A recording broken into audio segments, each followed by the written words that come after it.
Gay. Yeah. Gay.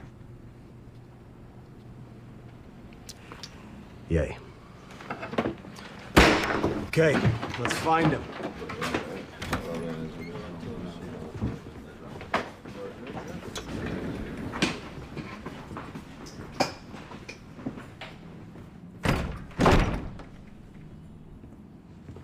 We can't kill Frankie.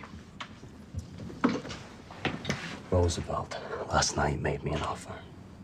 He knows all about you, Otto, and Rico. He said we got a rat at our table.